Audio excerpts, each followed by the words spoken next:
xe đó hay mà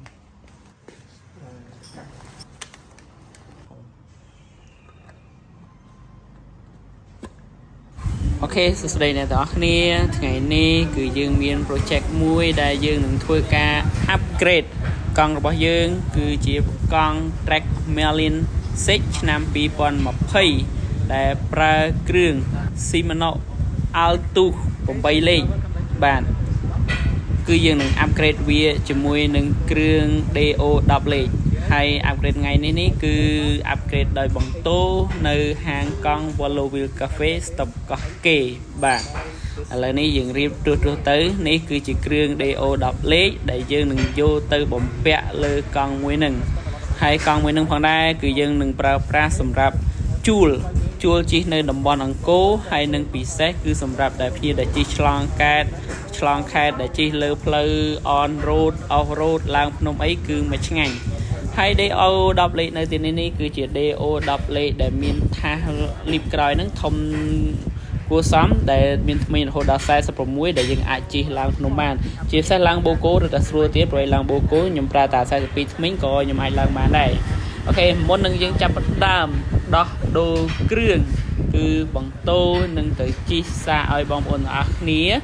មើលហើយនឹងប្រាប់ពីអារម្មណ៍តើរវាង Altus 8 លេខហើយនឹង DO 10 លេខតើវាខុសគ្នាមិនខ្លះបាទហើយទៅអនាគតនៅហាងយើងនឹងក៏យើងនឹងធ្វើការផ្លាស់ប្ដូរកង់ផ្សេងៗទៀតហ្នឹងពី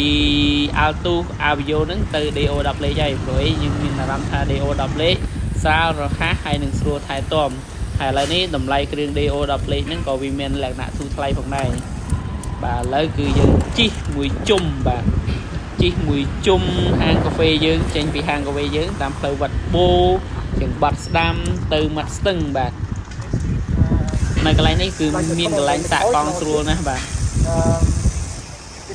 ហើយជាទៅចំពោះ beginner rider ឬក៏អ្នកជិះ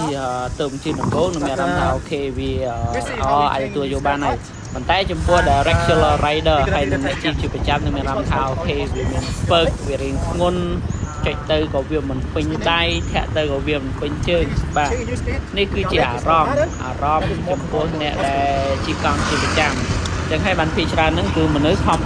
អ្នកជិះកង់ហ្នឹងគឺព្យាយាមអាប់ដេតកង់ហ្នឹងឡើងគ្រឿងអស់ហើយជាពិសេសអ្នកប៉ណ្ណាំងទៀតសតហ្នឹងគឺកាត់ឡើងយ៉ាងណាក៏ទៅដល់ XT ដែរបាទខ្ញុំថា DO 10 លេខគឺឡើងដល់ XT ពី10 លេខហើយបាទឥឡូវនេះគឺយើងបានមកដល់ហាងវិញហើយបាទឥឡូវនេះគឺយើងចាប់ផ្ដើមធ្វើការហើយដំបូងឡើយគឺយើងចាប់ផ្ដើមដោះកង់ក្រោយមួយសិនបាទព្រោះអីឡើងគ្រឿងនៅនេះគឺយើងត្រូវការដោះលីបដូរឌីយ៉ាអីចេញទាំងអស់បាទឥឡូវគឺយើងយកចេញហើយបាទឥឡូវនៅទីនេះគឺយើងមានលក្ខណៈងាយស្រួលមែនទែនដោយសារតែយើងមានឧបករណ៍ហើយនឹងសម្ភារៈគ្រប់គ្រាន់ដើម្បីធ្វើឲ្យយើងឡើងលឿននិងរហ័សបាទឥឡូវយើងមកមើលបច្ចេកទេសដោះលីបផុនបង្តូមួយមកបាទនេះបាទកម្លាំងមហិមាបាទគ្រូតាបង្តូគឺគ្រូតាបាទក្រៅពីបកែធ្វើការឲ្យគឺបកែឆ្នៃណាស់បាទហើយជើងក្រោយនៅទីនេះគឺគេប្រើដុំ ARC MT006 ឥឡូវនេះគឺយើងបំពាក់លីបមុនគេហើយចំពោះដុំមួយនេះដែរគឺយើងប្រើបានពី8លេខទៅ11លេខបាទអញ្ចឹងអានេះវាមិនជារវៃទេនៅពេលដែលយើងដាក់ជាមួយនឹងគ្រឿង DO 10 លេខដែលមានលីបតូច11លីបធំ46ថ្មិញបាទដាក់ចូលហើយការដាក់ចូលនេះក៏មិនស្មុគស្មាញរញ៉េរញ៉ៃអីទៀតគឺយើងរោតាអាប្លោះធំមួយគឺយើងអាចដាក់វាបញ្ចូលបានហើយបាទតមកយើងដាក់អាលីបតូចហើយនឹងយើងមួលចូលកន្លែងនេះគឺយើងត្រូវមួលចូលឲ្យសុបបាទមួលចូលឲ្យវាចូលត្រូវរងទៅបាទនេះរត់តាមមកតឹងដៃទៅមុំអីប្រូអីនៅពេលដែលយើងធាក់គឺវារត់ចូលថែមបាទឥឡូវបន្ទាប់ពីតម្លើងលីបហើយគឺយើងត្រូវដោះឌីយ៉ាក្រោយចេញនៅពេលដែលយើងដោះចេញហ្នឹងគឺយើងដោះខ្សែមុនបាទអានេះគឺជា Shimano Altus គឺជាគ្រឿង entry level ផនគ្រឿង Shimano អាម៉ណោដែលទីបជាងគេគឺ Tony តមក Altus Avio បានឡើងដល់ DO ឥឡូវនេះនៅពេលដែលយើងដូរក៏យើងត្រូវដូរចង្វាក់ចេញដែរបាទ ព្រោះច្បាប់នេះប្រើសម្រាប់8លេខគឺយើងអាចយកទៅដាក់10លេខទេប្រើបានប៉ុន្តែវាអត់ symmetry គ្នាហើយនៅពេលជិះអ្នកនរគ្នានឹងអត់មានអារម្មណ៍ comfort ទេបើយើងប្រើសំណុំអ្នកទាំងអស់គ្នានឹងមានអារម្មណ៍ comfort ស្រួលតា comfort ស្រួលសប្បាយជិះហើយដល់បានជិះច្រើនហើយបាទតែកង់រិះរុះមានបញ្ហាគឺមិនចូលចិត្តជិះទេបាទហើយកន្លែងនេះផងដែរគឺយើងដក DJS ចេញបាទឥឡូវយើងដោះចេញហើយឥឡូវចូលដល់ជាងកាត់ខ្សែចេញបាទព្រោះអាខ្សែនេះគឺយើងស្រោមខ្សែយើងទុកដែរទេប៉ុន្តែខ្សែ DJS គឺយើងប្រើថ្មីឥឡូវដល់វេនយើងចាត់ចែងលើជង្គង់វិញម្ដងបាទប៉ុន្តែមុននឹងដោះជង្គង់គឺយើងត្រូវដោះឈ្នាន់សិនបើយើងមិនដោះឈ្នាន់ទេវានឹងលំបាកពេលដែលយើងដោះវាហើយយើងដោះវាចេញបាទឥឡូវនេះយើងចាប់ផ្ដើមយកសោមកដោះជង្គង់ខាងឆ្វេងហើយបាទហើយភាគច្រើនដែលយើងតែងតែឃើញហ្នឹងនៅពេលដែលដោះជង្គង់ឆ្វេងហ្នឹងភាគច្រើនគឺយើងតែងតែបាត់អាកលឹះមួយនៅពីលើ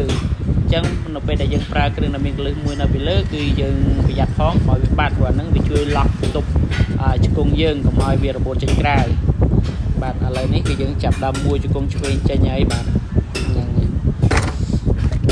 ហើយអូដៃទឹកមែនតោបែកចេញមួយផ្លឹប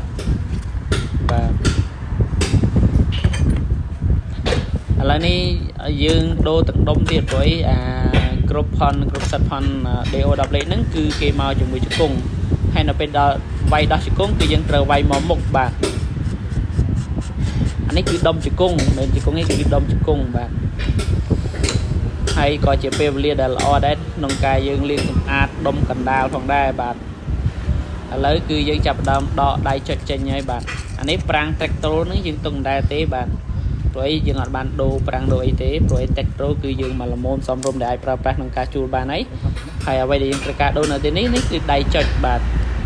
ព្រោះដៃចុចចាស់ហ្នឹងតែ8លេខទេមិនអាចយកទៅប្រើ10លេខបានទេយើងត្រូវយកអា10លេខមកវិញបាទហើយនៅក្នុងវីដេអូទី1នេះគឺយើងមានតែការងារយើងមួយទេគឺការងារដោះគ្រឿងចេញហើយវីដេអូទី2គឺយើងនឹងដាក់គ្រឿងចូលមកវិញហើយបើបងប្អូនមកលេងខាត់សៀមរាបត្រូវការជួលកង់អីអាចមករកបាននៅ Vallovia Cafe Stop កោះកេរអូខេបាយ